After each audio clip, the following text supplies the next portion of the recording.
Live from Fox 56 Sports, this is Home Team Friday Nights. Sponsored by The Window Source.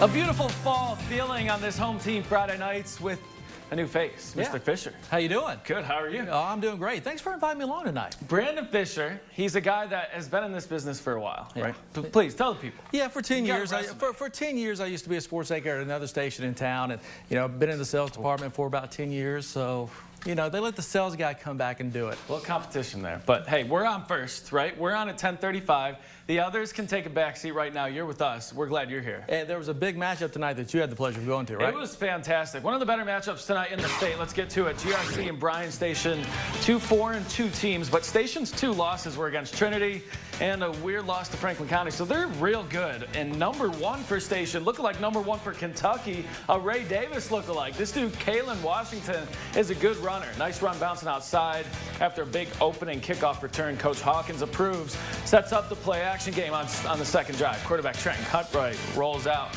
Finds nobody. He takes it himself. That's worked all season. Then he's the little band conductor right there after finding the end zone. Nice TD celebration. GRC's a good team. They have a good offense, but they just could not get it rolling tonight. Station was lethal. Kalen Washington, another TD run here in the second quarter, and the defenders roll 51-6. The 6th-ranked team in Class 6A. They are a legitimate team to watch in November and maybe even December over there at Kroger Field. The defenders looking awesome, but let's head out to Bourbon County, where the Colonels are taking on Lexington Catholic. Both teams looking to get their seasons back on track tonight. And the Knights looking like the Kansas City Chiefs as Tanner Pedroche takes a little QB and gallops into the end zone for the score. Everyone getting involved for Lex Cath as Alex Rayon takes the handoff right here and shows off the speed, weaving through the defense for another nice score, turning on the Jets. Look at them go. Lexington Catholic able to stop the 2-game losing skid with a 48-0 win over Bourbon County. I like the Chiefs reference. Little Travis Kelce action there with that pitch. That was nice. All right, let's go to the farm. Frederick Douglass looking to get back to 500. They've had a couple of tough schedules, so these losses got to take them with a grain of salt. But Douglas up early and about to add on. Jackson Stroutman launches one. Damian Talbert turns on the Jets for the 65-yard score. Douglas up 22 and just rolling. The Indians try to get something going. KJ Wells, we got a soft spot for him because he is the son of EKU head coach Walt Wells. They've had a lot of injuries at that position. He's thrown in there. A tough break there, getting picked off in the second. Then Darian Talbert just keeps it going. This time making guys miss all over the place. Push him out. No, you can't. He is in there for the score. Then a big-time win for Frederick Douglass, just rolling on Central, 44-7 the final. So good start. Obviously, Douglass, the reigning Class 5A champs. Yeah. They're up in 6A. So it's going to be interesting to see how they look come playoff time. But Lexington Catholic, that's a good win for them, too. It was a very good one for them. And Frederick Douglass, ever since they've come on the scene here in Fayette County, have just absolutely been dominating. 6th year, I think. It is. Made state Final Four 4 times, I think. They're big time. All right, Brandon, you're big time. Glad you're here. We got a lot more here to get to on Home Team Friday Nights. Some more schools here in the city. Some great rivalries you want to check out. Right after the break on Home Team Friday Nights.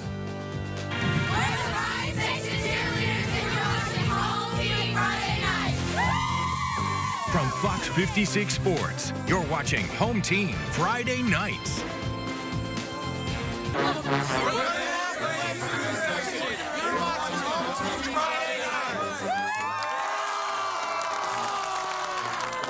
Okay.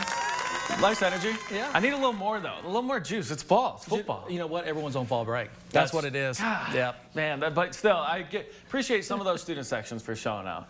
They had a good time. Hey, Henry Clay, sticking with them. Good student section, good football team, great people there.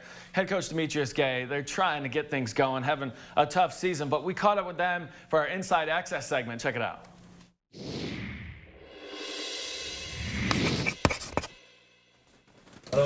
Remember my goal for the day is to go 1-0 in district. All right, start out 1-0 in district. All right, remember what we talked about all week? What we talk about? They place you to finish what in the district? Last place. All right, day starts with that. Hey, we get this dub. You know what I'm talking about? Yes, sir. Today, that ain't finished in last place. All right? Yes, sir. All right, Devils. 1, 2, 3. Devils! Let's go. You love to see it. The oldest rivalry in Lexington, 76 years old between these two teams. Lafayette leads the series 39-37 and a couple ties. Good city game, district game. Henry Clay is winless this year. Lafayette broke a 19-game losing streak the last time out. They won 2 in a row, forcing a fumble on the opening drive. Bobby Lefevre poked it loose. Felix Brady recovered. They turned that into good field position into points. Quarterback DJ Walker, good dime to Christian Giannon for the touchdown. Lafayette leads 7-0. Following Blue Devils drive, they're moving the ball. QB Rohan Taylor with the keeper, but looked like he's going to get tackled. But Nehemiah Jarber comes in with the strip, taking cookies out the cookie jar, and he is off to the races, 75 yards. Fumble recovery for a touchdown. That's not what you like to see. 2 fumbles there in the first quarter for the Blue Devils. Big time moment for Lafayette. 2 in a row. 30-0 win over their inner city rivals. Mike, it's one of my favorite things in high school football. It's homecoming night in Nicholas County as the Blue Jackets host their district rival, the Paris Greyhounds. Paris laying down the law as Jaden Holman, check him out, takes the rock, makes some moves, and goes all the way down to the 2-yard line and gives the defender a little extra lick there for a little cooking. Then his quarterback, Julius Gregory, finishing off the drive with a little sneak for the score, and the Greyhounds keep pounding away as Shakari Ransom. Here he goes, doing what he does best, scoring touchdowns and running up the score. Harris dominating and remains undefeated. Man, they get the win tonight, 40-6. Former Fox 56 Sports Student Athlete of the Week, Jakari Ransom. Big-time basketball player, big-time baseball player. Obviously, big-time football player, too. All right, let's stick with Class 1A. Berea visiting Sayre. Sayre, really good team. Chad Pennington liking what he saw from his team in the first half, and he should. They were up 42-0. Then first play of the second half, Luke Pennington dumps it off to Camonte Braxton for the score. Luke playing like his dad did, throwing some dimes. Braxton channeling his inner Ted Ginn. Nice return there. Fans loving it, as they should. The Spartans roll 49-0. Big time season for both Paris and Sayre. I want to see them in the playoffs. Good to see Class 1A football looking good. Let's check out some other scores from across the region tonight. Boyle County winning 49-7 over Russell County. At Boyle's 500th all-time win. And Woodford County 41-14 over Collins. Whoa, keeps on rolling. Woodford 5A. Check them out. Scott County, good win for them. 43-14 over South Oldham. They just keep chugging along. Their inter-county rivals, Great Crossing, not so much. Struggling this season. Another loss, 50-36 to Simon Kenton. All right, good stuff. We got a lot more here. We got more games, right? What you like to see out of all that? A lot of big-time scores tonight. A lot of scoring going on. Man, it feels good. We got a good show tonight. We got more for you right after the break. Some other teams, including one, looking for their first win of the season. I don't want to spoil it for you, but I'm pumped up for them. That's after the break. Stay with us.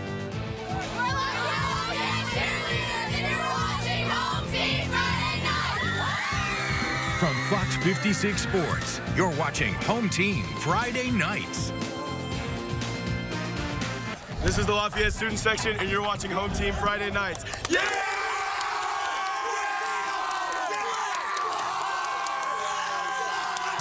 Okay. You gotta like that. You see the dab right there? I did. I saw the L's up, but around here you can't. You got to go L's down, right? For the Cats. I got a big game tomorrow. They do have a big game tomorrow. But speaking of big games, there's one just down I-75 to Madison County we go. Eagles hosting Montgomery County with maybe one of the coolest pre-game rituals that you will see. Oh, yeah, and the lights finally come on as well. But here we go with defensive battle. 4th and 1 in Mojo. Jamie and Cabo on the sneak. It looks like he gets stopped, but I guess they need a measurement. They bring out the chains, and it turns out Eagles defense held strong there. So the offense, they get a chance to get it rolling, and boy, do they ever. Ethan Moore had 4 carries on the night on this drive alone to get Southern down to inside the 10, and he punches it in for the first score of the game. Madison Southern defends their home field tonight, a close one in the end, 24-14. Man, ever since they beat Madison Central, and I think it was week 2 at Central, they just got a new confidence about them. I like what I'm seeing out of the Eagles. All right, a home playoff game on the line. Harrison County hosting Mason County in Cynthiana. The Thoroughbreds getting on the board first. Check this out. Quarterback Caden Custer can't find anything. He's just rolling, trying to direct some traffic. Flips the field. A good throw. Tipped by the Mason County defender, but caught by Jackson Zink.